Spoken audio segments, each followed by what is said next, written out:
Alhamdulillah, terima kasih Dr. Ali.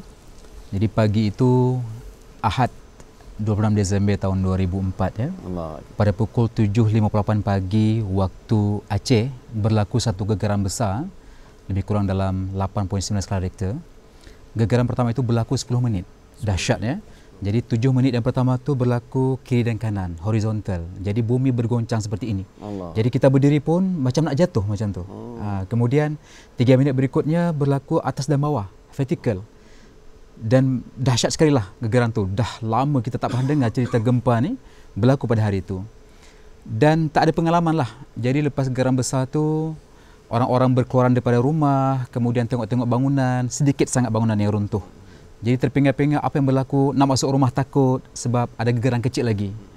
Lebih kurang dalam waktu 15 minit selepas itu, tiba-tiba orang bertempiran lari. Rumah saya masa tu dekat dengan pelabuhan ikan, dekat pelabuhan ikan, lari dengan memekik. Air laut naik kan. Jadi kenderaan dengan horn yang bunyinya, dengan keretanya, kemudian dengan manusianya menjerit-jerit kan, dalam keadaan menakutkan, ya kan. Jadi kita pun dengar dekat situ, air laut naik tak pernah berlaku. Yang ada air laut pasang, ya kan. Jadi saya agak ni mungkin kalau air laut pasang pun mungkin paras lutut lah. Saya masuk ke bilik rumah, saya ambil kain pelikat, kemudian ambil travel bag, letak atas katil. Harap-harap kalau air laut naik nanti, ya, jadi ada kain untuk sembahyang. Bila saya keluar, tengok depan rumah, air hitam tu mengalir. Allah. Air tsunami tu. Jadi yang teringat pertama tu, kiamat ke hari ini? Seperti itulah kiamat. Terkejut ya kan? Jadi bila dalam keadaan yang begitu menakutkan itu, orang lari, berteriak, anak-anak semuanya, kita pun naik ke tingkat 2 rumah jiran sebelah. Tingkat 2 tu rumah jiran sebelah, rumah saya tak bertingkat ya. Naik ya kan, dalam keadaan berapa saat tu, sampai tingkat 2 kita lari 20 orang kat tingkat 2 tu, air dah paras leher dah. Allah. Di tingkat 2 macam tu. Jadi sangat menakutkan, sangat menggerunkan, dan kita tengok di depan sana tu, bandar dah jadi lautan tsunami. Orang hanyut, kapal hanyut, rumah hanyut, pokok tumbang hanyut dan sebagainya. Ya kan? Jadi dalam keadaan seperti itu, saya teringat dalam diri kan, ya Allah, kalau hari ini ya Allah hari terakhir bagiku ya Allah, aku redha ya Allah. Tetapi ya Allah, kalau Engkau izinkan aku untuk hidup kembali ya Allah, berikanlah sedikit waktu untuk aku bertobat ya Allah. Kemudian kita dalam keadaan air separuh leher ni, berpegangan tangan dengan mak, ayah, adik semuanya, dengan jiran lain, ya. Kemudian adik bercakap, ini hari terakhir kita, minta maaf dengan mak, minta maaf. Adik sempat lagi gapai tangan mak tu, cium tangan mak. Ayah pun bercakap, ya ini hari terakhir kita redha macam tu, ya kan. Saya pun berfikir, tapi saya cakap, ini bukan kiamat rasanya, ini bala dari Allah. Saya tengok ke depan, saya keluar di tingkat 2 tu, saya nak naik lagi atas bumbung. Saya tengok orang hanyut semua di bawah tu kan, tolong, macam nak tolong, kita sendiri pun tak tahu, ya kan. Jadi kemudian bila masa tu, saya pun terfikir, kalau saya naik ke atas seorang, macam mana yang lain ni? Tengah saya fikir-fikir tadi, tengah saya renung tadi, saya pusing ke kiri, saya tengok kapal datang satu meluru. Dia pusing kapal hitam tu, tiba-tiba dia berhenti dekat sebelah rumah tu, di atas bumbung ya. Jadi kita tak tahu, ingatkan kapal ni nak tolong kami lah, ya kan.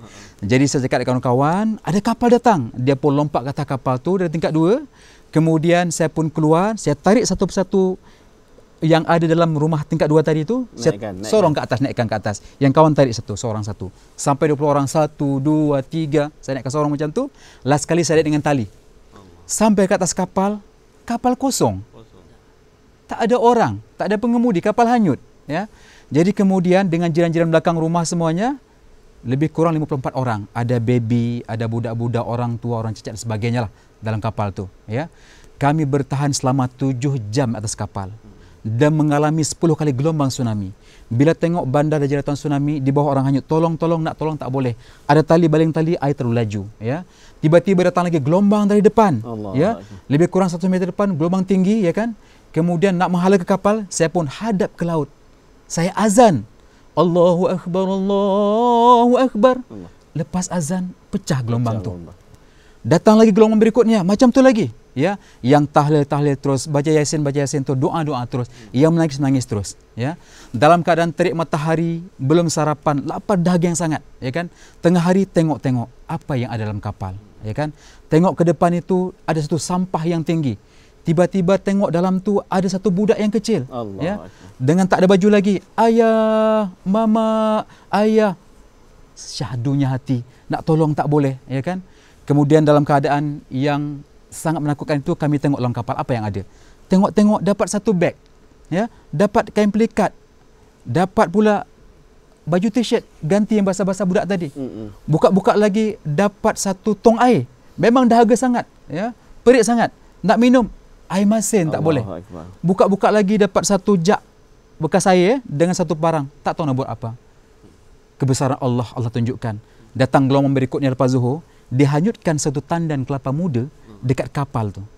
Ya. Kami ambil gapai macam tu, ada pisau dah, ada jak kosong itu, potong, ya. kita belah, itulah airnya, kita minum ramai-ramai, dan isi kelapa muda tu kita makan beramai-ramai. Petang hari, pukul 4 petang, barulah air surut paras pinggang, baru kami turun dari kapal dalam keadaan kawasan kampung kami itu telah ranap padang jarak padang tekuku. Allah. Itulah kejadian yang berlaku pada masa Mungkin ada tsunami gambar, itu. Ustaz, ada gambar. Gambar kapal. Ini gambar kapal sebenarnya. Nah, inilah gambar kapal sebenarnya di mana saya selamat itu, dan sekarang tempat ini sudah dijadikan kawasan monumen tsunami, ya. Kemudian lagi ini rumah saya yang hijau ni, ya. Ini rumah saya sebelah betul di kapal ni. Nah, kemudian macam-macam lagi yang berlaku keajaiban. Ada masjid-masjid yang selamat. Ya, ada puluhan masjid yang selamat, sedangkan kawasan rumah habis tapi masjid ini selamat. Nah, inilah di antara kebesaran-kebesaran yang berlaku ketika tsunami itu. Macam-macam lagi. Bawa petan, ya. Termasuk ini kapal 2,600 tan, ya, penjarahan elektrik hanyut 5 km dari pelabuhan, dia menghala ke pusat bandar. Dia menghempap 2 rumah banglo di bawah ini.